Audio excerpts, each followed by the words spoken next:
আজকে দুপুরবেলায় কি রান্না করছি তা নিয়ে থাকতেছে আজকের ভিডিও। আর কে কোথা থেকে আমার এই ভিডিওটি দেখতেছেন কমেন্ট করে অবশ্যই জানাবেন। হ্যালো এভরিওয়ান, আসসালামু আলাইকুম। ফ্রিজে দেখতেছি এই পাঙ্গাস মাছের মাথাটাই আছে, তো ভাবতেছিলাম যে কী রান্না করব।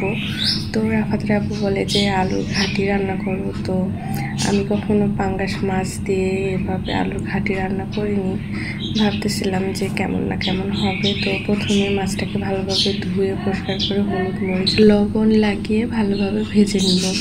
তো এই মাছটা তেলে হলুদ লবণ লাগানোর সময় আমি সেদ্ধ আলুগুলোকে ম্যাশ করে নিয়েছি। তো এই মাছটা তেলে দিলে অনেক তেল ছিটকায়, যার কারণে হালকা উষুম গরম থাকতে অবস্থায় মাছটা দিয়ে দিছিলাম। এরপরে কিছু পেঁয়াজ কুচি কাঁচামরিচ কুচি দিয়ে ভালোভাবে মাছটাকে ভেঙে নেব। আমি এই ফার্স্ট টাইমই রান্না করছি, তো কে কীভাবে রান্না করেন কমেন্ট করে জানাবেন।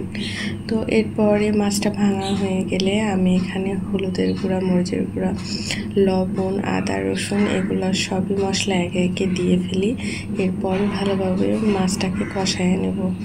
আর কষানো হয়ে গেলে আমি অল্প একটু পানি দেব, কারণ পানি দেওয়ার কারণে মশলার যে কাঁচা গন্ধটা সেটা চলে যাবে। আর মশলাটা ভালোভাবে কষানো হয়ে গেলে আমি সিদ্ধ আলু যেটা আমি ম্যাশ করে রাখছিলাম সেটা দিয়ে কিছুক্ষণ ভালোভাবে কষিয়ে নেব, কারণ সিদ্ধ আলুরও একটা স্মেল আসে, সেটা যখন চলে যাবে ঠিক তখন আমি পরিমাণ মতো পানি দিয়ে দিব। আর যেহেতু আগে থেকেই সিদ্ধ আলু সেরকম বেশি পানি লাগবে না, তারপরেও একটা পরিমাণ মতো পানি আমি দিয়ে দিলাম। এরপরে কিছুক্ষণ ঢেকে রান্না করলেই আমার মাছ দিয়ে আলুর ঘাটি রান্না কমপ্লিট। রান্নার শেষে জিরা আর শুকনা মরিচ খোলাতে টেলে সেইটা গুঁড়া দিছি, কারণ এই জিরার গুঁড়াটার অনেক সুন্দর একটা স্মেল আসে আর তরকারির স্বাদটা আরও দ্বিগুণ করে দেয়।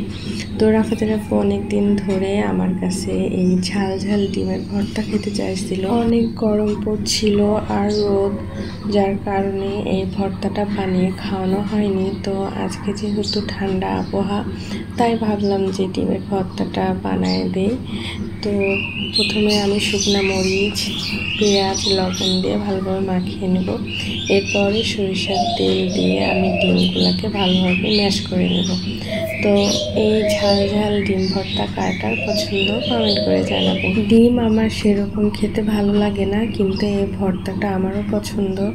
তো গরম ভাতের সাথে অনেক মজা লাগে এই ডিম ভর্তাটা খেতে। তো আজকের ভিডিওটি এই পর্যন্ত। সবাই ভালো থাকবেন, সুস্থ থাকবেন। আর আমার ভিডিওটি ভালো লাগলে লাইক, কমেন্ট, শেয়ার করে পাশে থাকবেন। আল্লাহ হাফেজ।